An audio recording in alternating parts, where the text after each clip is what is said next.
Assalamualaikum warahmatullahi wabarakatuh. Alhamdulillah, tidak pernah berhenti lisan kita memuji Sang Pencipta Allah. Sebagai seorang muslim dan mukmin, kita sangat yakin dengan kalimat la ilaha illallah, yang berarti la ma'budu bihaqqin illallah. Tidak ada Tuhan, pencipta, pemilik, penguasa semua yang di langit, semua yang di bumi, semua yang di kedalaman lautan, terjangkau atau tidak terjangkau oleh mata kita kecuali Allah. Dia zat yang maha sempurna, maha adil, maha bijaksana, maha luas rahmatnya bagi orang-orang yang patuh dan beriman, dan amat keras siksanya bagi orang-orang yang kufur dan membangkang. Allah dengan kemahasempurnaannya telah memudahkan kepada kita agar berhubungan dengannya secara langsung dalam hal memenuhi segala kebutuhan kita untuk roda kehidupan di muka bumi ini dengan kalimat yang mudah untuk diucapkan, penuh dengan berkah, dan dipastikan janji Allah benar padanya, karena Allah tidak pernah memungkiri janjinya. Innallaha la yukhliful mi'ad. Dan janji Allah pada kalimat ini adalah dalam firman-Nya yang lain, la in syakartum la azidannakum wa la in kafartum inna adzabi lasyadid. Kalau kalian bersyukur, lisan kalian selalu mengucapkan alhamdulillah, aku pasti akan tambah. Dan kalau kalian kufur, azabku sangat pedih. Maka jadilah sosok muslim yang selalu membasahi lidah dan bibirnya dengan kalimat alhamdulillah. Selanjutnya kita panjatkan salam hormat kita penuh dengan cinta dan rindu kepada manusia terbaik, manusia yang telah disempurnakan jalur nasabnya, fisiknya, ilmunya oleh Allah secara langsung. Allah telah memilihnya menjadi pemimpin anak Adam, penutup para utusan atau rasul. Tidak lagi nabi dan rasul setelahnya. Semua yang halal hanya dihalalkan olehnya, yang haram yang diharamkan olehnya. Perintahnya wajib dipatuhi, larangannya mendatangkan siksa Allah kalau dilanggar. Manusia terbaik ini diperintahkan oleh Allah untuk dijadikan sebagai suri tauladan, dan juga mengucapkan satu kali salam hormat kepadanya dibalas oleh Allah dengan 10 kali tambahan rahmat. Dan rahmat Allah luas sekali, masuk dalamnya adalah pengampunan dosa, peninggian derajat, dan pemenuhan segala kebutuhan. Maka jadilah setelah memuji Allah alhamdulillah, sosok muslim yang selalu membacakan salawat dan taslim kepada Nabi besar Muhammad sallallahu alaihi wasallam. Pertama-tama saya bersyukur kepada Allah Subhanahu wa taala atas kesempatan yang Allah berikan ini, baik dari umur, waktu, kesehatan, kemudahan, dan juga Allah mudahkan saudara-saudara saya di Bima ini bisa menghadiri di masjid salah satu rumah Allah ini. Tentu kita semua berkumpul di sini hanya karena Allah Subhanahu wa taala, tidak ada niat yang lain. Ikhlaskan niat saudaraku, karena hadir dalam majelis ilmu itu tidak perlu melihat siapa yang menyampaikan, tapi apa yang disampaikan. Kalau itu benar, qala Allah, Allah berfirman, qala Rasul, Rasulullah SAW bersabda, maka terimalah, terapkan dalam kehidupan, karena itu panduan hidup. Dan dengan itu kita akan mendapatkan keutamaan majlis. Sebagaimana Nabi SAW bersabda, siapa yang keluar dari rumahnya ikhlas karena ingin menuntut ilmu, maka dia seperti di jalan Allah, sama dengan orang berjihad sampai dia pulang.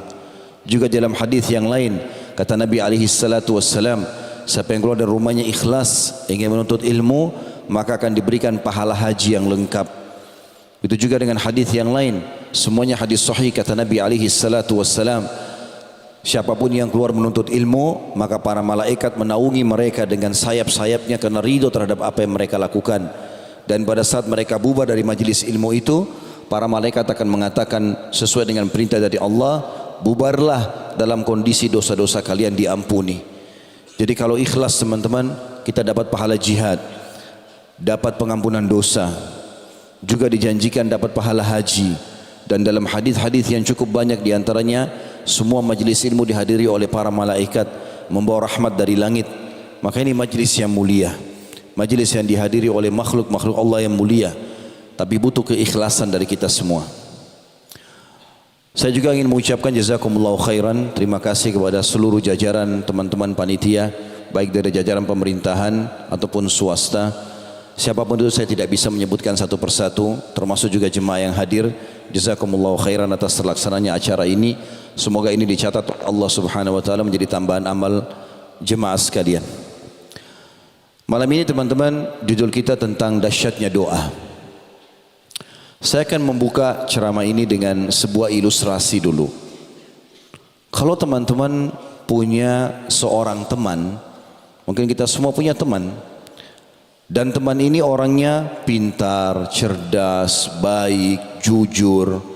Setiap kali kita ngomong sama dia, ngobrol sesuatu, kita merasa mendapatkan solusi. Karena orangnya cerdas.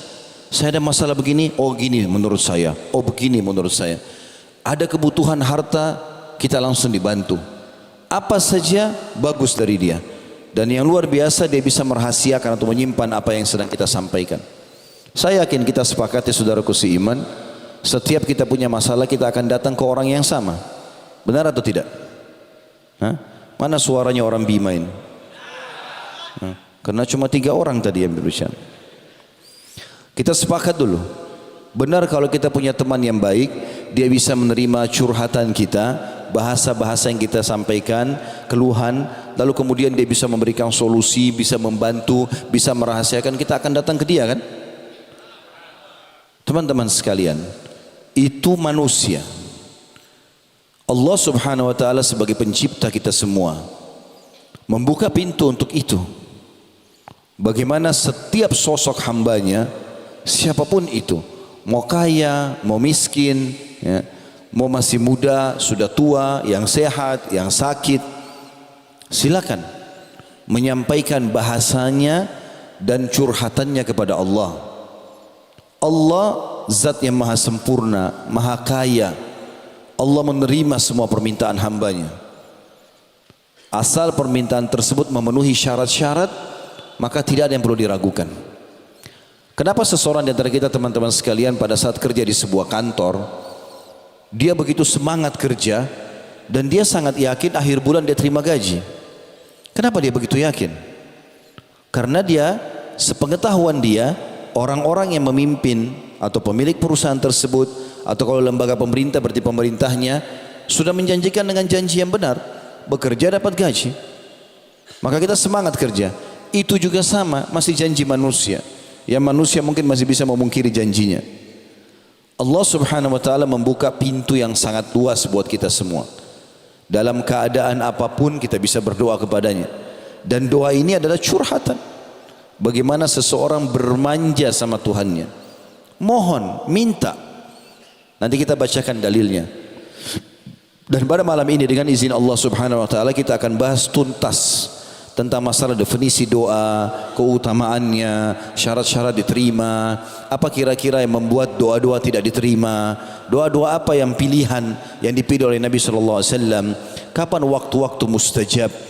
Semua ini insyaallah coba kita rincikan. Berikut juga contoh-contoh dari para kalangan nabi-nabi bagaimana mereka berdoa kepada Allah Subhanahu wa taala sehingga kita bisa menjadikan mereka sebagai suri tauladan. Sebelum dalam membahas masalah doa ini teman-teman sekalian, insyaallah sebentar kalau azan Isya silakan di break untuk sholat, dan bagi teman-teman kita yang mukim silakan sholat Isya. Saya sama teman-teman tadi sudah menjamak untuk lebih memberikan spare tempat di masjid ini karena padatnya orang Masya Allah yang hadir. Maka saya sama teman-teman yang sudah musafir tadi sudah sholat dengan Isya, kami akan ke bagian depan masjid, baru teman-teman sholat Isya, habis itu kita lanjutkan insyaallah. Baik, kita mulai teman-teman dengan definisi doa. Apa itu doa? Sering kita dengar doa, doa, doa. Orang tua kita bilang berdoalah. Kita punya masalah orang sampaikan berdoalah. Apa doa itu? Ulama memberikan definisi doa itu secara etimologi, bahasa. Itu adalah memanggil, memohon dan menyeru. Sementara secara terminologi, secara istilah yang dipakai dalam keseharian adalah menyeru, memohon dan juga meminta kepada Sang Pencipta Allah yang maha mulia dan maha agung. Bahasa sederhananya curhat dan bermanja kepada Sang Pencipta, itu doa. Jadi teman-teman, sangat bodoh kalau ada orang berdoa kapan dia perlu saja. Padahal doa itu tempat dia bagaimana menyampaikan apapun hajatnya. Saya ingin memberikan sebuah poin dalam mukaddimah kita ini. Teman-teman harus tahu, dalam berdoa ini lebih afdal, lebih besar pahalanya seseorang itu berdoa agar nikmat Allah dipertahankan daripada musibah sudah datang minta jalan keluar. Faham ya? Saya ulangi. Lebih afdal di sisi Allah, pahalanya lebih besar kalau teman-teman sekalian meminta kepada Allah nikmat yang sedang ada. Kita lagi sehat, minta ditambah kesehatan. Kita punya anak, minta ditambah keturunan. Kita punya harta, minta tambah harta itu. Kita punya harta, minta ditambah harta. Kita minta apa sajalah. Apa kira-kira nikmat Allah yang ada sama kita, minta supaya itu ditambahkan. Tamak dengan rahmat Allah. Itu lebih afdal, lebih Allah suka daripada kita sudah kena musibah baru minta jalan keluar. Udah sakit baru minta sembuh. Allah lebih suka kalau kita sehat minta, ya Allah pertahankan kesehatanku. Itu lebih Allah suka, lebih besar pahalanya. Kenapa saya sampaikan teman-teman di awal pembukaan kita? Karena banyak orang berdoa nanti kalau sakit saja. Berdoa nanti kalau dia lagi bangkrut usaha. Berdoa kalau lagi hadapi masalah. Padahal sebenarnya tetap lebih afdal dia menyampaikan doanya pada saat dia sedang dalam keadaan sehat, lagi kaya, lagi banyak semua fasilitasnya. Justru itu puncaknya. Sayangnya banyak sekali orang di antara kita teman-teman sekalian, contoh kalau dia sakit. Apa yang dia lakukan kalau dia sakit? Pergi ke dokter A. Dok, tolong saya mau sembuh. Obatnya apa? Ini obat ini. Belum sembuh, datangi ke dokter. Dok, kenapa ini saya belum sembuh? Obat apa lagi? Atau kadang-kadang pergi berobat ke dokter yang berbeda, rumah sakit yang berbeda. Tapi subhanallah, enggak pernah lisannya sedikit pun berdoa kepada Allah. Allah dijadikan oleh dia nomor 30 dalam kehidupannya. Kalau semua dokter, 5-6 dokter yang dia berobat sudah mentok, enggak ada yang bisa lagi memberikan dia solusi, baru dia sholat tahajud. Kenapa enggak dari awal sebelum berdoa, sebelum ke dokter berdoa dulu. Ya Allah, jadikan dokter ini penyebab saya sembuh. Allah jadikan dokter itu dan obatnya penyebab kita sembuh. Walaupun obatnya sederhana. Berapa banyak subhanallah orang hanya minum air hangat sembuh. Orang hanya minum teh, minum jahe, makan apalah ya, sembuh. Berapa banyak orang yang berobat sampai miliaran rupiah enggak sembuh-sembuh. Ini poin yang harus digarisbawahi dalam pembukaan masalah doa ini. Allah berjanji teman-teman dengan janji yang benar, dan Allah tidak pernah pungkiri janjinya. Innallaha la yukhliful mi'ad dalam firman-Nya. Allah enggak pernah pungkiri janjinya. Dalam firman yang lain, wa man asdaqu minallahi qila. Siapa yang lebih jujur daripada Allah dalam pernyataan? Allah kekalkan dalam Al-Qur'an surah Ghafir surah nomor 40 ayat 60. Saya mengajak teman-teman kalau punya handphone, di handphonenya ada program Al-Quran, dibuka supaya direnungi ayat ini. Dan banyak ayat-ayat nanti kita sebutkan, kita tadabburi sama-sama. Bermula daripada ayat ini teman-teman, surah Ghafir atau surah Mu'min juga nama lainnya ya. Surah nomor 40 ayat 60 Allah berfirman, a'udzubillahi minasyaitonir rajim, wa qala rabbukum ud'uni astajib lakum innal ladzina yastakbiruna an ibadati sayadkhuluna jahannama dakhirin. Artinya, dan Tuhanmu berseru hai Muhammad, sampaikan kepada seluruh umatmu, berdoalah kepadaku, niscaya akan ku perkenankan, pasti aku kasih. Minta apa saja aku kasih. Sesungguhnya orang-orang yang menyombongkan diri, maksudnya tidak mau berdoa, dari menyembahku, maksudnya merendah, tunduk, memohon, merengek sama Allah, maka akan masuk neraka jahanam dalam keadaan hina dina. Jadi ayat ini menjelaskan kepada kita dengan sangat tegas kalau Allah akan memperkenankan doa. Juga dalam sabda Nabi SAW, ad-doa huwal ibadah, doa itu adalah inti ibadah. Kata Ibnu Hajar rahimahullah, yang dimaksud dengan doa itu adalah ibadah, artinya bagaimana seseorang menggantungkan seluruh nasibnya, kebutuhannya, apapun hajatnya kepada Sang Pencipta Allah, dan dia tidak boleh lalai sedikit pun. Sebagaimana Allah sudah mengaturkan, mau enggak mau kalau dia sebagai seorang muslim, ada namanya doa mau tidur, doa bangun tidur, doa mau makan, doa habis makan, doa mau masuk rumah, keluar rumah, masuk kamar mandi, keluar kamar mandi, mau berhubungan biologis, mau apa saja, doanya banyak.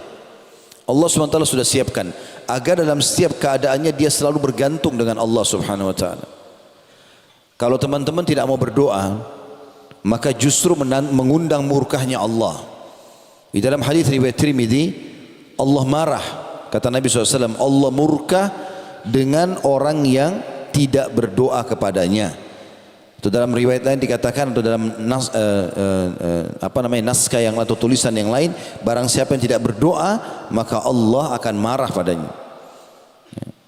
Jadi subhanallah, ada seorang penyair berkata, teman-teman sekalian, jangan kau minta sama manusia, karena kalau kau minta padanya dia akan marah. Kalau kita minta sama manusia sekali dikasih, 2 kali dikasih, 3 kali, 10 kali, dia akan marah. Tapi mintalah kepada zat Allah yang kalau kau tidak minta justru dia marah. Allah kalau kita enggak minta justru dia marah. Allah SWT murka, menganggap orang itu sombong, padahal dia butuh dengan Tuhannya. Sebagian ulama karena mengamalkan hadis ini sampai-sampai kepada hal yang kecil pun mereka minta kepada Allah. Seperti pada saat mereka mau keluar ke satu tempat tujuan, maka mereka berharap dimudahkan perjalanannya. Mereka berharap bisa menemui target yang dia inginkan, baik ketemu orang kah, membeli barang kah, apa saja, ingin makan makanan tertentu, maka dia dapatkan semua. Sampai kepada hal-hal yang kecil pun semuanya minta kepada Allah Subhanahu wa taala. Juga doa ini kalau Bapak Ibu lakukan, dia menjadi satu perbuatan yang sangat mulia dan besar sekali pahalanya. Di dalam hadis Tirmidzi juga dikatakan, kata Nabi SAW, tidak ada sesuatu yang paling mulia di sisi Allah melebihi doa. Lebih dalam kita masuk teman-teman ke bahasan doa. Itu tadi baru definisinya, gambaran tentang apa itu doa. Kita ada poin sebenarnya saya susun di sebuah tulisan saya, insya Allah terbit dalam bentuk buku dalam waktu dekat, judulnya Dahsyatnya Doa seperti ini. Ada barang muhasabah dulu. Yang paling pertama teman-teman, kita harus fahami poin penting dalam doa juga. Doa itu adalah ibadah.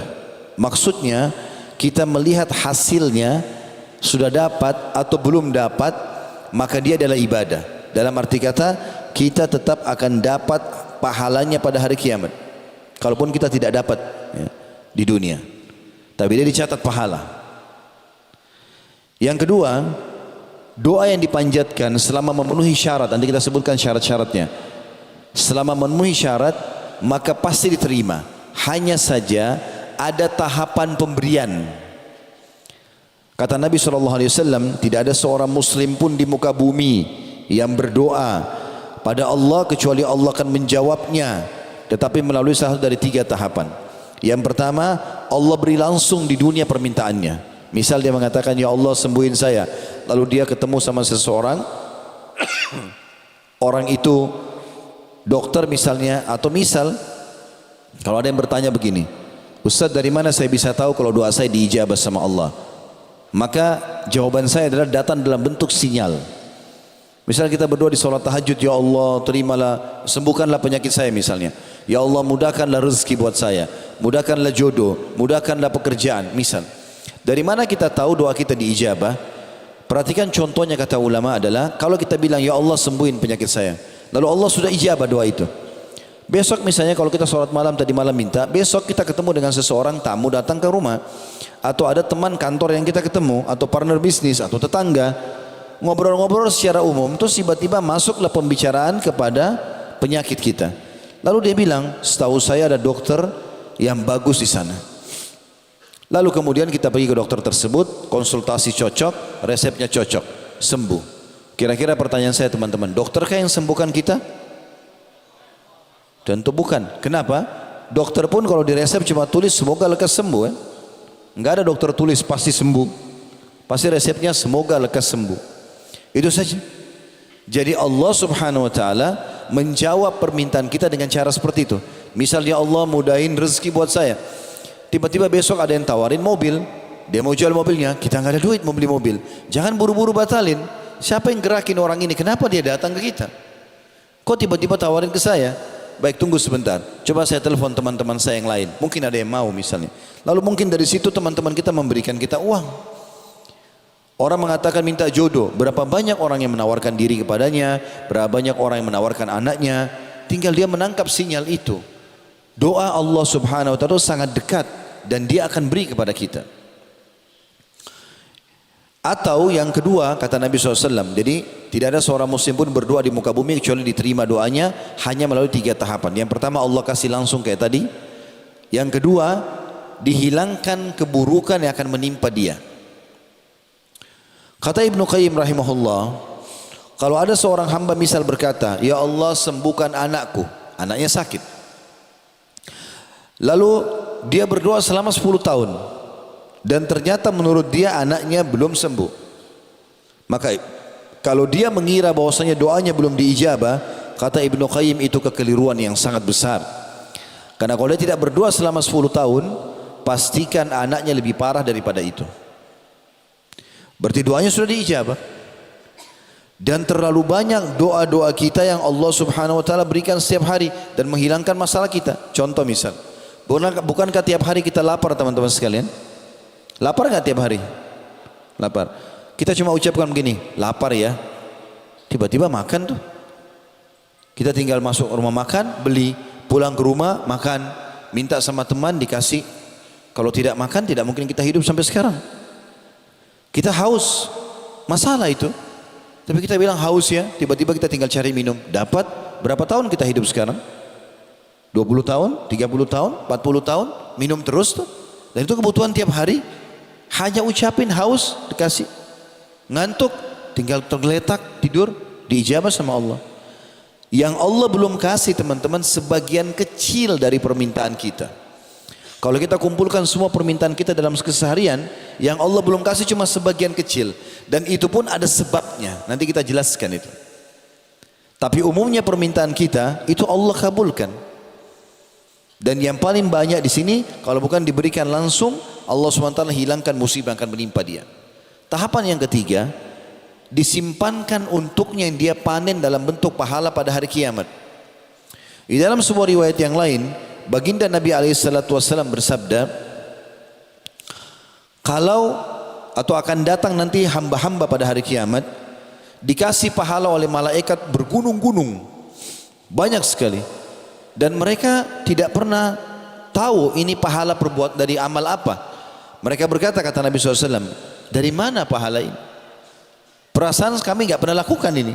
Kata para malaikat, ini doa-doa kalian yang kalian ungkapkan di dunia, belum kalian terima jawabannya di dunia. Maka kata Nabi SAW, pada saat itu semua mereka berharap doa-doa yang mereka pernah panjatkan di dunia tidak dikasih di dunia. Tapi mereka terima dalam bentuk pahala di hari kiamat yang meninggikan derajatnya di surga. Jadi nggak ada yang sia-sia. Allah subhanahu wa ta'ala berikan langsung, atau dihilangkan musibah yang akan menimpa dia, atau disimpankan dalam bentuk pahala pada hari kiamat. Lalu kenapa tidak mau berdoa? Pada saat Allah subhanahu wa ta'ala menelambatkan doa kita di dunia, itu karena Allah maha pengasih, lebih tahu mana yang terbaik buat kita. Mungkin kalau kita dikasih di dunia kecil, maka Allah simpankan ya. Ibaratnya seperti bila anak anda meminta diizinkan untuk bertemu sama temannya. Contoh misal ada anak kita minta beli sesuatu, lalu kita mengatakan sudahlah nanti ayah atau ibu belikan. Kita mungkin di benak kita ingin membeli sesuatu yang besar buat dia, tapi bagi dia merengek minta sekarang. Kalau sekarang mungkin kita hanya bisa belikan sesuatu yang kecil, tapi kalau dia sabar 3 hari 4 hari ke depan, kita akan bisa belikan yang lebih besar. Kata para ulama, ibaratnya seperti itu. Kita kalau merengek sama Allah belum dikasih, Allah lebih tahu. Allah sengaja menyimpankan untuk kita sesuatu yang lebih besar. Begitu juga pada saat kita merengek minta supaya diberikan sesuatu, lalu Allah tidak kasih. Allah bukan tidak dengar, karena Allah maha mendengar. Dan Allah janji tadi dalam surah Ghafir ayat 60, Allah pasti ijabah. Lalu seperti apa memahaminya? Kata para ulama, maka Allah subhanahu wa ta'ala akan menghilangkan masalah-masalah dia. Seperti misalnya kalau anak kita sedang minta berteman sama seseorang, ada temannya, kita tahu anak temannya ini narkotika, pemabuk, pezina. Anak kita nggak tahu, lalu dia pamit, ayah, ibu, saya mau berteman sama dia, saya mau jalan malam minggu ini. Kira-kira kita sebagai orang tua izinkan nggak? Izinkan nggak? Benar, cuma 3 orang yang jawab. Kalau anak kita jelas mau bergaul sama penjahat, pembunuh, pezina, pamit sama kita sebagai orang tua, kita tahu ini anak temannya ini buruk, kita izinkan nggak? Tidak. Kenapa kita tidak izinkan? Karena kita lebih tahu daripada anak ini. Kata para ulama, pada saat seseorang minta sesuatu kepada Allah Azza wa Jalla, lalu Allah belum berikan, bisa karena Allah ingin berikan sesuatu yang lebih besar, atau memang kalau diberikan kepadanya malah buruk, malah akan mengganggu dia gitu. Saya kasih contoh berhubungan dengan masalah ini. Ada seorang dokter di Ummul Qura, sudah masuk waktu Isya? Oh. Ada seorang dosen di Ummul Qura, beliau bernama Dr. Muhammad Hafizahullah. Saya pernah dengar cuplikan ceramahnya menyampaikan sebuah kisah unik berhubungan dengan masalah doa ini. Dia bilang ada teman saya sangat soleh, bagus sekali ibadahnya. Satu waktu dia lamar seorang wanita, dan ini bisa diambil pelajaran bagi teman-teman yang masih bujang. Ada bujang nggak hadir sini? Banyak. Kasihan betul. Maka Dr. Muhammad bilang, teman saya ini sangat soleh, ibadahnya bagus, luar biasa pokoknya udah. Suka sedekah, bakti sama orang tua, semua kebaikan ada padanya. Satu waktu dia lamar wanita, satu wanita cocok udah. Perempuan itu juga cocok, dilamar. Sepakat 3 bulan lagi pernikahan. Subhanallah, 1 bulan berlalu dari masa kesepakatan 3 bulan ini. Misalnya Januari dilamar, April akan menikah. Berjalan sebulan, pas sudah lewat Februari, pihak perempuan ini tiba-tiba membatalkan. Tanpa sebab. Nangis-nangis sama orang tuanya, minta batalkan pernikahan. Sampai laki-laki ini disampaikan pada berita, dia tanya orang tuanya, kenapa? Apa sebabnya? Ada kesalahan saya lakukan? Enggak ada. Saya sudah tanya anak saya, kata ayahnya, tetap saya dia tidak mau. Pokoknya intinya batal pernikahan. Di lobi sana sini berusaha bicara sama pamannya, tantenya, enggak ada. Pokoknya anak perempuan ini sudah bulat, batalkan pernikahan. Nangis-nangis, enggak mau makan, enggak mau keluar kamar. Kata Dr. Muhammad, ini kejadiannya unik karena teman saya ini orang soleh. Dia tahu betul orang yang rajin sholat malam, 5 waktu di masjid, luar biasa pokoknya amalnya. Kata dia, temannya merasa, teman saya sudah merasa sudah nggak ada jalan lain, ya sudah dibatalkan pernikahan. Tapi dalam 2 bulan yang tersisa, misalnya tadi kalau kita bilang Januari ke April, bulan Februari sudah lewat dibatalkan, maka bulan Maret sama April ini dia terus berdoa. Anak muda ini terus berdoa. Terus dia berdoa kepada Allah dan doanya selalu, ya Allah kembalikan dia kepada saya, mudahkan saya menikahinya, saya suka dia, jangan sampai saya malu di tengah-tengah masyarakat dan segala macam bahasa. Kata Dr. Muhammad, saking seriusnya teman saya ini berdoa, kalau saya lagi ketemu di masjid antara azan iqamah, selalu aja saya dengar doanya minta kembali perempuan itu. Dan saking kesiannya saya juga bilang, ya Allah kabulkan. Karena luar biasa doanya, merengek-merengek minta nikah sama perempuan ini.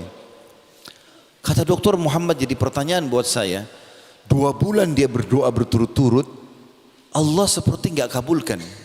Terbukti setelah bulan hari H pernikahannya yang tadi ditentukan itu yang dibatalkan, lewat perempuan ini rupanya tunggu tanggal itu, lewat tanggalnya dia lamar oleh laki-laki lain menikah. Jadi orang baru melamar tiba-tiba diterima menikah. Pada saat itu dia berhenti berdoa karena sudah jadi istri orang. Gak boleh lagi antum berdoa, ya Allah matikan suaminya misalnya. Dia berhenti berdoa. Kata Dr. Muhammad, saya subhanallah mengetahui rahasia kasih sayang Allah kepada temanku ini justru setelah perempuan itu menikah sama laki-laki lain. Sebulan pernikahan perempuan itu, kisah nyata di Saudi. Sebulan pernikahan perempuan itu, baru sebulan kanker payudara mengenai sebelah kanan payudaranya dan kronis harus dipotong. Dalam sebulan menikah nggak ada payudara kanan. Bulan kedua kata Dr. Muhammad, rupanya kankernya sudah sangat ganas nyebar ke payudara sebelah kiri, dipotong juga. 2 bulan pernikahan nggak ada payudara. Bulan ketiga perempuan ini ternyata punya masalah di urat saraf bagian belakang kepalanya, sehingga dioperasi dan membuat kedua matanya buta. Bulan keempat perempuan ini meninggal dunia. Kata Dr. Muhammad, subhanallah, yang telah menyelamatkan teman saya dari perempuan itu dengan caranya. Andai saja dia yang menjadi jodohnya, mungkin dia akan sibuk dan lebih sedih lagi karena melihat keadaan istrinya seperti itu. Sangka baik dengan Allah teman-teman sekalian. Allah itu zat yang lebih sayang kepada kita daripada ibu kita sendiri. Di dalam sebuah hadis Bukhari disebutkan bahwasanya Nabi alaihi salatu wassalam ini pada saat selesai perang Hunain, mengalahkan suku Hawazim, hampir seluruh wanitanya suku Hawazim, anak-anaknya, hartanya jadi rampasan perang semua. Kalah mereka dengan muslimin. Ada satu ibu ini masih masa menyusui. Bajunya basah dengan ASI.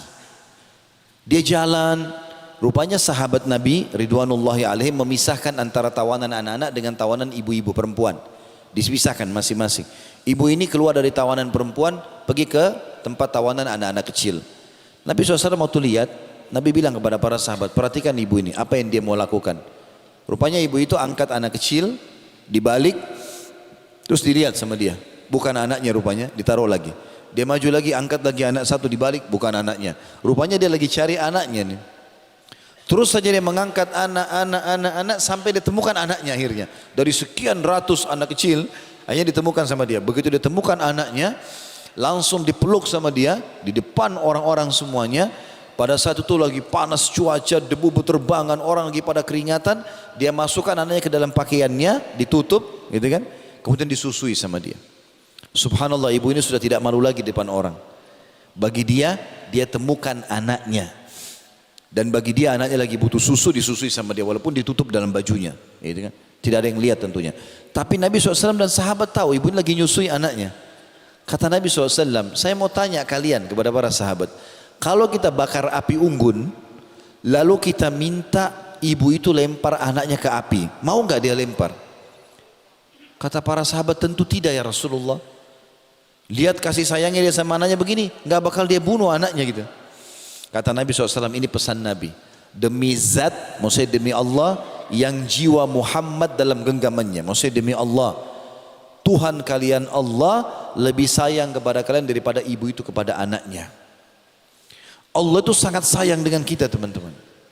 Jangan bersangka buruk dengan Allah. Antum kalau sampaikan hajat apapun Allah dengar. Allah itu lebih dekat daripada dari urat leher kita sendiri. Itu dalam firman Allah berfirman seperti itu. Dan para sahabat saking fahamnya poin ini, sampai-sampai kalau sendal mereka putus, dalam banyak riwayat mereka angkat tangan ke langit sambil mengatakan, ya Allah, sendal saya putus, gantikanlah. Sendal minta sama Allah. Kita kadang-kadang berpikir nanti kalau penyakit kronis baru minta sama Allah. Tidak teman-teman sekalian. Kita kalau mau pakai baju ada doanya, lepas baju ada doanya, mau tidur ada doanya, hal kecil pun minta kepada Allah. Allah kalau kita minta tidak akan melemparkan obat dari langit kalau minta sembuh. Tapi Allah mudahkan kita ketemu sama dokter yang cocok, obat yang cocok sembuh. Sebagaimana sudah saya jelaskan tadi. Teman-teman sekalian, kita akan masuk ke syarat diterimanya doa. Masih ada waktu dari azan Isya? 10 menit. Baik. Ada kurang lebih yang saya susun ya. Ini sepengetahuan saya, tentu mungkin masih ada yang lain, Allahu a'lam, tapi saya susun kurang lebih ada 9 syarat diijabahnya doa. Yang paling pertama adalah ikhlas. Apa itu ikhlas teman-teman? Lawan riya. Kapan kita melakukan ibadah untuk makhluk supaya dipuji, kita lagi berdoa setan bisikin, tuh orang di sebelahmu lagi lihat, berdoalah lama-lama, sujudlah, jangan angkat kepalanya, tunggu lagi dilihat, tunggu di foto, tunggu ini dan itu, waswas syaitan. Dan ingat, semua ibadah kata ulama akan terlintas riya. Yang paling pertama syaitan lintaskan riya dulu, karena riya ini senjata pamungkas. Kata Nabi SAW, al-yasiru minar riya syirk. Sedikit saja riya, mau pamer, melakukan ibadah karena makhluk, maka sudah syirik, ditolak sama Allah. Makanya teman-teman kita harus menjaga keikhlasan ini. Kalau dasarnya ibadah itu diperintahkan oleh Allah di depan umum, kita kerjakan depan umum. Kalau dasarnya diperintahkan tersembunyi, sembunyikan. Contoh, kita kayak hadir di majelis ilmu begini, rame-rame, sholat berjamaah, haji, umrah, jihad, memang begitu. Cari nafkah, kita di luar, memang depan umum. Tinggal kita kontrol niat kita ikhlas. Tapi kalau ibadah itu memang dasarnya tersembunyi, kayak sholat tahajud, sholat duha, zikir, orang tidak dengar, berdoa, jangan dipamer, jangan dibilang, jangan diperlihatkan ke orang lain. Selesai, nggak ada yang tahu. Saya berbagi di poin ini teman-teman sekalian. Abdullah bin Mubarak rahimahullah, salah satu ulama tabi'in yang masyhur dengan kesolehannya. Dia subhanallah kalau lakukan satu ibadah, dia kebanyakan selalu tutup mukanya dengan imamah. Jadi kepalanya di imamah, ada sisa kainnya ditutup lagi wajahnya. Termasuk di kancah jihad. Satu waktu pernah pasukan muslimin berangkat untuk melawan pasukan Romawi di zaman beliau. Abdullah bin Mubarak ini ulama besar, ya. Maka dia berada di belakang sekali pasukan, dan dia sengaja pakai imamah yang tebal, lalu alisnya ditutup sama dia.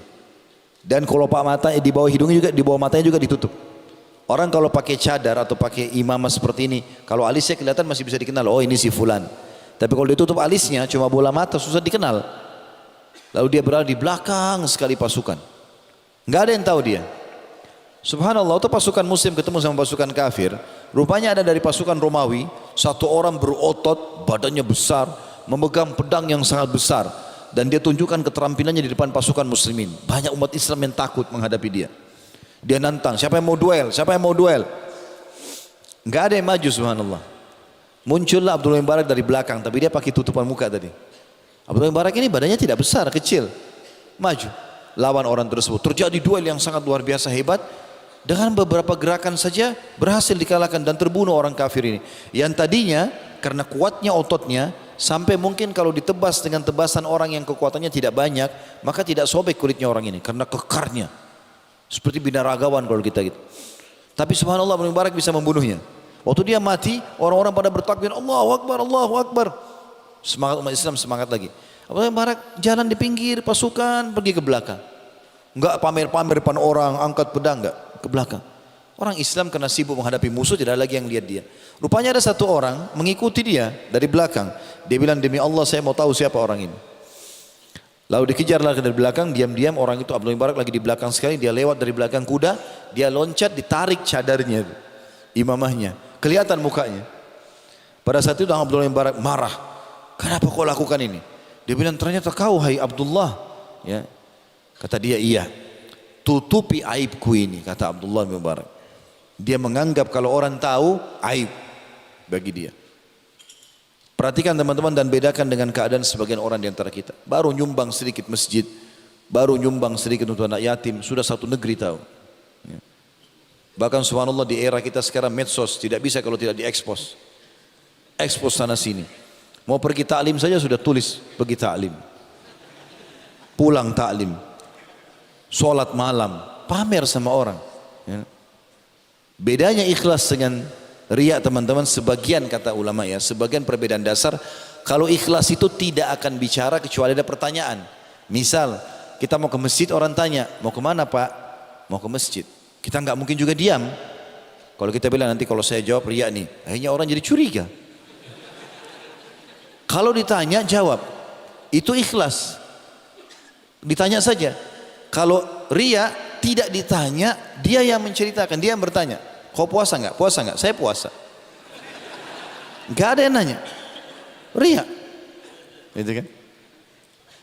Ikhlas ini Allah perintahkan dalam surah Al-A'raf, surah nomor 7 ayat 29. A'udzubillahi minasyaitonirrajim. Qul amara rabbi bil qist wa aqimu wujuhakum inda kulli masjidin wad'uuhu mukhlishina lahud-din kama bada'akum ta'udun. Katakanlah hai Muhammad, Tuhanku menyuruh menjalankan keadilan dalam setiap keadaan, harus adil. Dan katakan juga, luruskan wajah kalian di setiap solat dan berdoalah pada Allah dengan mengikhlaskan ketaatanmu kepadanya. Sebagaimana dia menciptakan kamu pada permulaan, demikian pula kamu akan dikembalikan kepadanya. Hati-hati di poin ini teman-teman. Saya tutup dengan ini, silakan solat habis ini, kan ada hadis yang cukup panjang saya sampaikan, riwayat Bukhari Muslim. Kata Nabi SAW, saya langsung terjemahkan saja, akan orang, aku diperlihatkan 3 orang yang pertama masuk neraka. 3 orang pertama masuk neraka. Lalu Nabi SAW mengatakan, yang pertama adalah orang yang mati syahid. Ini mati syahid teman-teman, bukan hal yang ringan, berat.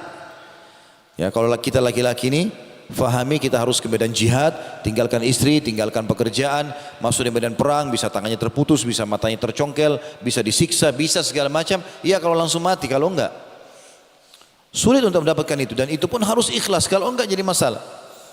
Kata Nabi SAW, orang yang pertama dilempar ke api neraka bukan orang kafir, orang yang mati syahid.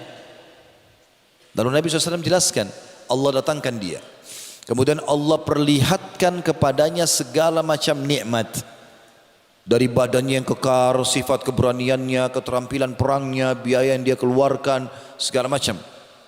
Akhirnya Allah Subhanahu wa taala memperlihatkan dan dia kenal nikmat-nikmat itu semua. Lalu Allah tanya, apa kau gunakan? Di mana kau gunakan ini semua? Keberanianmu, kekuatan ototmu, keterampilan perangmu, hartamu, di mana? Dia bilang, ya Allah, enggak ada satupun kesempatan untuk berjihad di jalanmu kecuali aku lakukan.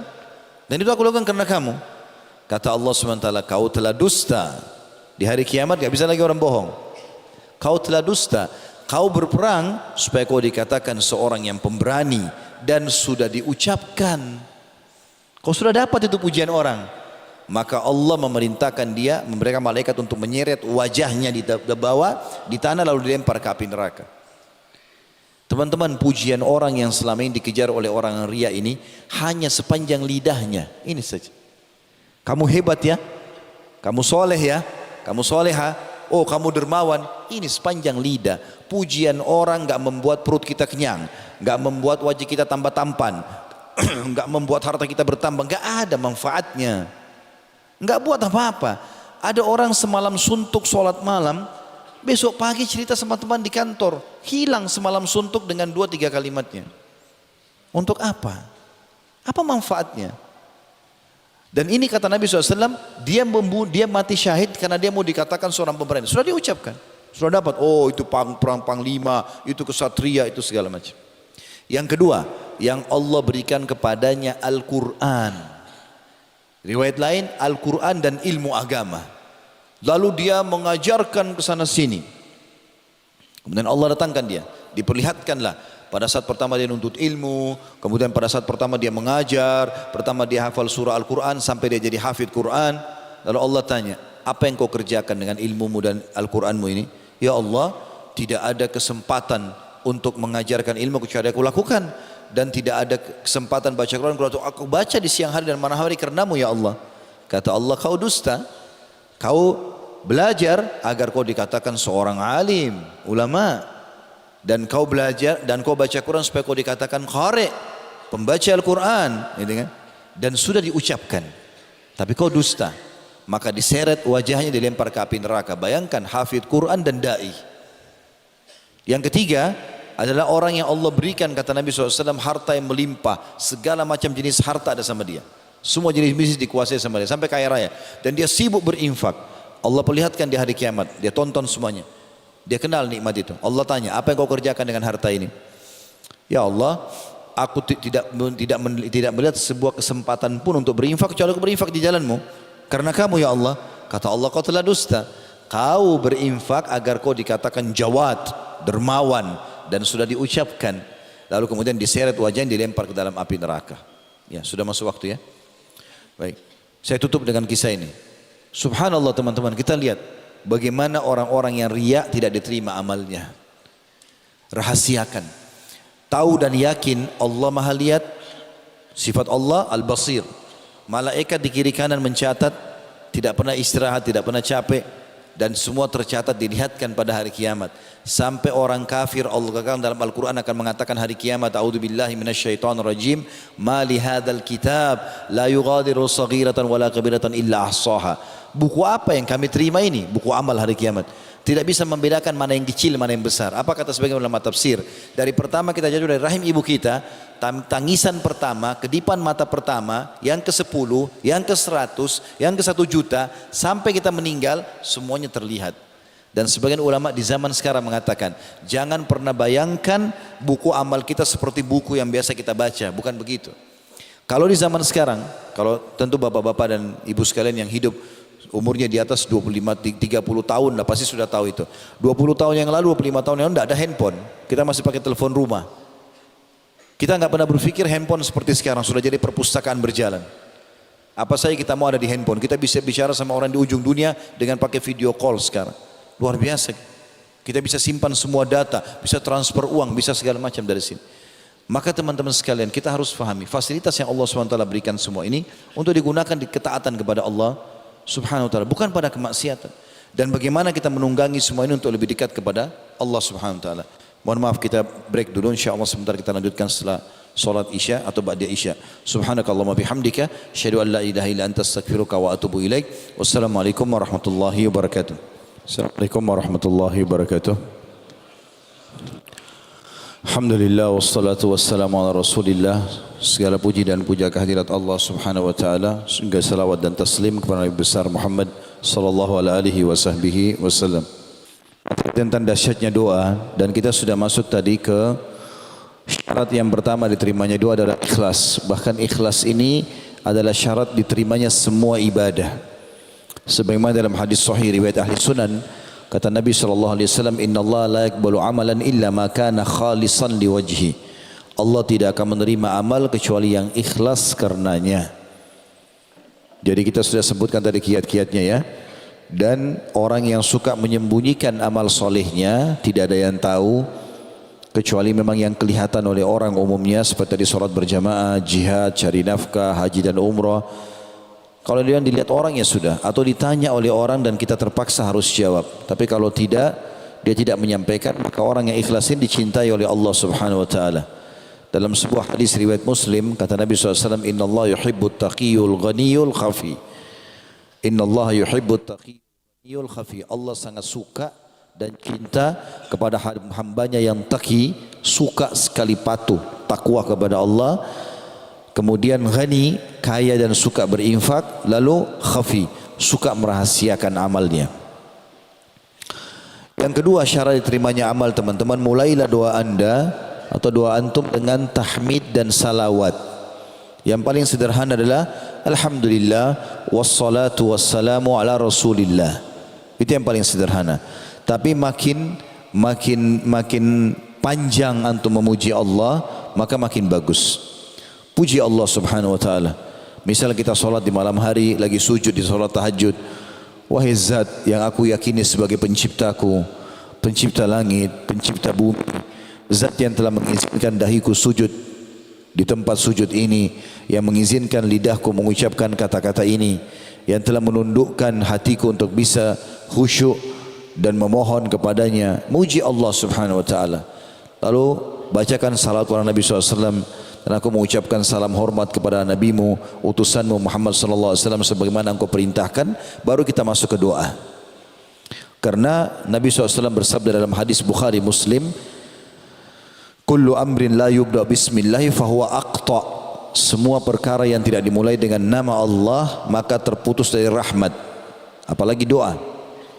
Juga tentang salawat. Kata Nabi SAW, semua doa dalam hadis riwayat Abu Daud, semua doa yang tidak dimulai dengan salawat kepadaku akan tertolak atau tertahan. Pernah ada sahabat masuk masjid, kemudian dia tiba-tiba mengatakan, Allahumma gfirli. Maka Nabi SAW mengatakan, Ista'jala hadha. Orang ini tergesa-gesa sekali. Mestinya dia memuji Allah dulu, dia membaca salawat kepadaku, baru dia sampaikan hajatnya. Maka ini syarat. Kecuali kata ulama, memang dasarnya doa itu sudah ditentukan tempatnya, jenisnya, waktunya. Misal doa ruku, doa sujud, ya, doa i'tidal, doa sebelum salam, doa mau makan, doa masuk kamar mandi, ini biar tidak dimulai dengan tahmid dan salawat tidak masalah. Tapi kalau doa permohonan, kita mohon sesuatu pada Allah, maka dimulai dengan tahmid dan salawat. Yang ketiga teman-teman, syaratnya adalah khauf dan tamak. Harus diikuti dengan rasa takut kepada Allah Subhanahu wa taala dan juga tamak dengan rahmat Allah. Allah sebutkan itu dalam surah Al-A'raf, surah nomor 7 ayat 56. A'udzubillahi minasyaitonir rajim. Wala tufsidu fil ardi ba'da islahiha. Wala tufsidu fil ardi ba'da islahiha wad'uuhu khaufan wa tam'a. Inna rahmatullahi qaribun minal muhsinin. Dan jangan kau membuat kerusakan di muka bumi dari dosa ke dosa, mengajak orang lain juga terjerumus dalam dosa dan kemaksiatan. Sesudah Allah memperbaikinya, Allah sudah turunkan peraturan-peraturan mana boleh mana tidak boleh. Dan berdoalah kepadanya, kepada Allah dengan rasa takut. Maksudnya takut akan azabnya kalau kita berlindung dari api neraka, takut kalau Allah Subhanahu wa taala belum ijabah, ya, sehingga dia lebih memperbanyak doanya. dan penuh harapan, keyakinan akan dikabulkan. Sesungguhnya rahmat Allah sangat dekat dengan orang yang berbuat baik. Dan ini sudah saya jelaskan tadi ya. Kalau kita tamak dengan rahmat Allah itu perintah agama, sunnah Nabi SAW. Sehat minta supaya ditambah sehatkan. Ada harta minta supaya dilipat gandakan hartanya, keturunannya, segala macam hal. Tamak dengan rahmat Allah ini adalah puncak daripada ibadah itu. Bahkan teman-teman sekalian, puncak pahala yang kita dapatkan dari sebuah ibadah kalau kita mengejar janji Allah di situ. Misal kalau teman-teman bilang, bisa enggak Ustaz, saya sholat malam tahajud dengan niat doa saya diijabah. Loh, memang itu targetnya. Kalau kita bangun sholat malam tahajud dengan menginginkan agar doa kita diijabah, justru puncak pahala di situ. Boleh enggak saya sedekah supaya saya jadi orang kaya? Memang begitu janjinya. Memang itu targetnya. Kata Nabi SAW, "Manaqasa malu min sadaqah." Tidak berkurang harta hamba karena sedekah, artinya akan bertambah. Gitu kan? Apa saja yang kita lakukan? Boleh enggak saya bakti sama orang tua supaya Allah juga kasih anak saya berbakti? Memang begitu sabda Nabi SAW. Berbaktilah pada kedua orang tua kalian agar anak-anak kalian berbakti pada kalian. Dan seterusnya. Yang keempat, menggunakan Asmaul Husna, syaratnya. Dan yang paling bagus kalau kita mengikuti iramahnya. Maksudnya gini, misalnya kita bilang ya Ghafur ikfirli, wahai zat yang maha pengampun ampunilah aku. Ya Tawwab tub alayya, wahai zat yang menerima taubat terimalah taubatku. Ya Razzaq urzukni, wahai zat yang maha pemberi rezeki berikan aku rezeki. Ya Rahman irhamni, wahai zat yang maha pengasih kasihanilah aku. Jadi seperti itu. Dan Allah menyebutkan dalam surah Al-A'raf, surah nomor 7 ayat 180, A'udzu billahi minasyaitonir rajim, walillahil asmaul husna. Allah bilang fad'uuhu biha. Al-ayah, hanya milik Allah lah nama-nama yang mulia, maka bermohonlah kepadanya dengan menyebut asmaul husna itu. Ya, sebutkan nama-nama Allah Subhanahu wa taala. Sebagian ulama mengatakan asmaul husna juga boleh maksudnya menyebutkan semua nama-nama Allah. Misalnya kita mengatakan wahai zat yang telah menciptakan langit dan bumi, ya seperti Nabi SAW bilang wahai zat yang menciptakan langit dan bumi, yang telah menjalankan awan, yang menurunkan hujan, yang mengalahkan pasukan Ahzab, itu kan. Maka semua ini boleh diucapkan selama puji-pujian yang baik kepada Allah Subhanahu wa taala. Syarat yang kelima, makanan, minuman dan pakaian halal. Selama di badan kita ada sesuatu yang haram, tidak diijabah doanya. Ini syarat ya. Jadi saya kasih contoh gini syarat teman-teman. Kalau misal kita mau kuliah di satu kampus, dibuka pendaftaran. Ini pendaftaran dari tanggal 1 Januari sampai 31 Januari misalnya. Pendaftaran dibuka. Syaratnya bawa ijazah terakhir, bawa akte lahir, bawa foto pribadi, bawa begini dan begitu. Ada orang kadang-kadang mengkhayal, dia lewat kampus itu dia mengatakan saya mau kuliah di sini, tapi nggak pernah penuhi syaratnya, nggak ada gunanya. Walaupun dia sebut-sebut nama kampus itu, walaupun dia setiap hari lewat situ, nggak ada gunanya. Maka situ begitu juga doa, percuma aja angkat tangan kalau tidak penuhi syaratnya, nggak akan dikabulkan oleh Allah Subhanahu Wa Taala. Ini termasuk syarat yang sangat mutlak yang kelima ini. Dalam hadis Bukhari kata Nabi SAW, seseorang yang badannya kurus, kumuh penampilannya, bajunya kotor, nggak ada alas kakinya, memohon kepada Allah, tetapi bagaimana Allah menerima darinya, sementara makanan, minuman, juga pakaiannya haram. Kata ulama, ini bisa bersumber dari dua. Bisa dia sendiri yang sengaja mendatangkan makanan, minuman haram dan pakaian haram, maka ini mutlak akan diterima doanya. Bisa juga masuk dalamnya adalah orang yang mengkonsumsi dari sesuatu yang haram. Misal kita dikasih makan oleh tetangga atau teman, tapi dari uang haram, dari uang pelacuran, dari uang riba, dari uang korupsi, sama juga. Ya. Walaupun dalam Islam hukumnya hukum zahir ya. Hukum zahir gini maksudnya, kalau ada orang kasih makanan ke kita, kita nggak usah tanya ini makananmu halal atau tidak. Tugas kita ya terima, bismillah. Tapi kalau kita tahu dia kerja haram, tidak boleh kita terima. Kalau kita terima bisa berpengaruh pada doa tidak diijabah. Makanya harus hati-hati dengan masalah ini. Dan dalilnya jelas ya. Tentang masalah tadi Nabi SAW mengatakan seseorang tidak akan diterima doanya walaupun dia dalam kondisi susah, kurus badannya, kumuh bajunya, tidak punya alas kaki, karena makanan, minuman dan pakaiannya haram. Yang keenam, tidak meminta yang haram. Tidak boleh dia berdoa sesuatu yang haram. Nabi SAW mengatakan dalam hadis Bukhari, Inna Allah tayyibun la yakbalu illa tayyiba. Allah itu suci, bersih, sempurna dan tidak terima kecuali yang bersih, suci dan sempurna. Tidak akan minta yang haram, tidak akan menerima yang haram. Ya. Kemudian juga dalam hadis yang lain, innallaha jamilun yuhibbul jamal, hadis sahih. Sesungguhnya Allah itu indah dan menyukai keindahan. Artinya selalu tutur katanya bagus, permintaannya bagus. Ya. Dan apapun yang haram dan mustahil dia tidak minta. Seperti misalnya orang minta, ya Allah hilangkan malam. Enggak mungkin, malam sudah sunnatullah, gitu kan? Atau dia bilang berdoa apa? Minta misalnya ya Allah hilangkan bintang-bintang, ya. Atau ya Allah hilangkan kaum wanita, enggak mungkin. Karena sesuatu yang sudah Allah catatkan sunnatullah. Tidak boleh minta haram, tidak boleh juga minta sesuatu yang mustahil, ya. Kalau yang haram misalnya dia minta uang sama Allah, minta rezeki tapi dia untuk mabuk, untuk zina, ya. Itu enggak akan diijabah sama Allah.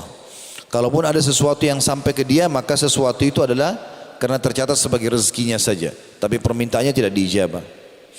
Yang ketujuh, yang berdoa muslim. Kalau orang muslim tidak diijabah kecuali dalam satu keadaan dia terzalimi. Kalau dia terzalimi diijabah sama Allah. Ya, tapi kalau tidak terzalimi, tidak ada orang kafir diterima doanya. Dalilnya hadis Bukhari. Pernah ada beberapa pendeta Yahudi melewati Nabi SAW dengan Aisyah radhiyallahu anha, lalu mereka mengatakan assalamu alaikum, bukan assalam. Mereka mau mengelabui, dia pikir Nabi enggak dengar, orang-orang Yahudi ini. Assalam artinya keselamatan, assam artinya kematian. Maka Aisyah marah radhiyallahu anha mengatakan assam alaikum wa la'nah, semoga kematian buat kalian dan laknat Allah. Maka Nabi SAW sempat menjawab orang Yahudi mengatakan wa'alaikum, dan untuk kalian maknanya. Maka Aisyah, Nabi SAW mengatakan, wahai Aisyah tenanglah. Kata Aisyah, ya Rasulullah, tidakkah anda mendengar apa yang mereka bilang? Kata Nabi SAW, tidakkah kau dengar apa jawabanku? Aku sudah jawab. Dan ketahui wahai Aisyah, ini saksi bahasan kita, doa kita kepada Allah untuk mereka diijabah, dan doa mereka kepada Allah untuk kita enggak diijabah. Enggak bisa diijabah doa mereka. Kecuali tadi saya bilang mereka dalam keadaan terzalimi. Karena hadis Bukhari yang lain menjelaskan Nabi SAW pernah mengutus Mu'adz bin Jabal radhiyallahu anhu ke Yaman sebagai dai. Lalu Nabi bilang, kau akan datangi ahli kitab. Yang pertama kau panggil dakwai mereka adalah syahadat. Kalau mereka terima lalu solat. Kalau mereka terima baru zakat. Kalau mereka terima baru Ramadan, puasa Ramadan. Kalau mereka terima haji. Dan hati-hatilah hai Mu'adz, kata Nabi SAW, menyentuh harta mereka kalau bukan hakmu, karena orang terzalimi tidak ada hijab antara dia sama Allah. Jadi Nabi SAW sudah menasihati Mu'adz untuk mendatangi orang-orang kafir ahli kitab. Tapi Nabi ingatkan, hati-hati jangan sentuh harta mereka, walaupun kau muslim, kau dai, mereka ahli kitab tidak boleh kau tipu. Karena doa orang terzalimi tidak ada hijab antara dia sama Allah Subhanahu wa taala. Yang kedelapan, syaratnya tidak boleh tergesa-gesa. Di sini tergesa-gesa dalam mengucapkan kalimat doa. Ada orang berdoa teman-teman seperti orang kumur-kumur saja. Rabbana atina fid dunya hasanah wa fil akhirati hasanah. Enggak tahu apa yang dibilang. Ya akhi dan ukhti baca Rabbana atina fid dunya hasanah, pelan-pelan, wa fil akhirati hasanah wa qina adzabannar, pelan-pelan. Rabbi ghfirli wa liwalidayya warhamhuma kama rabbayani shaghira. Rabbi ghfirli warhamhuma kama rabbayani shaghira. Apa enggak tahu apa yang diucapin. Seperti orang kumur-kumur. Tergesa-gesa. Juga masuk dalamnya selain tergesa-gesa ucapan lisan, juga tergesa-gesa minta ijabah dari Allah, seperti menghardik Allah. Enggak boleh ini. Kata Nabi SAW dalam hadis Bukhari, yustajabu li ahadikum ma lam ya'jal. Pasti Allah terima doa seseorang di antara kalian selama dia tidak tergesa-gesa. Sahabat bertanya, wa kaifa ya'jal ya Rasulullah? Bagaimana cirinya orang tergesa-gesa itu? Kata Nabi SAW, yaqulu da'autu walam yustajabu li fatarakat du'a. Dia bilang saya sudah berdoa belum ada jawabannya, lalu dia tinggalkan doa. Kata ulama begini memahaminya. Setiap kali kita sudah ucapkan ikhwas sekalian, rahiman rahimakumullah, kita bilang ya Allah misalnya, bahasa Arabnya Allahumma, atau kita bilang Rabbi, wahai penciptaku, maka pada saat itu juga Allah sudah siapkan garis finish ijabahnya. Mungkin sejam berdoa, Mungkin 2 kali berdoa, mungkin seminggu berdoa, mungkin sebulan berdoa, tapi sudah ada ijabahnya. Tinggal kita melalui proses itu enggak. Ada orang buru-buru, mungkin tinggal sekali lagi dia berdoa tapi dia berhenti. Lalu sangka buruk dengan Allah Subhanahu wa taala. Ibnu Qayyim punya sebuah statement yang menarik dalam masalah doa. Beliau mengatakan, kalau seandainya setiap muslim memahami dengan benar bahwasanya kalau dia belum melihat ijabah dari Tuhannya Allah, maka dia menjadikan dirinya seperti anak kecil yang belum diberikan oleh orang tuanya permintaannya. Bagi teman-teman yang sudah berumah tangga punya anak kecil, biasa anak kita kalau minta mainan, minta makanan, dia nggak akan minta sekali kalau kita tolak. Minta makanan, minta coklat, minta es krim, udah nggak, nanti aja. Nangis, minta, ngerengek sampai kita kasih. Kadang-kadang sudah nggak enak kuping dengar karena nangis terus. Kata Ibnu Qayyim, semestinya orang menggunakan cara itu kepada Tuhannya, makin menangis, makin merengek,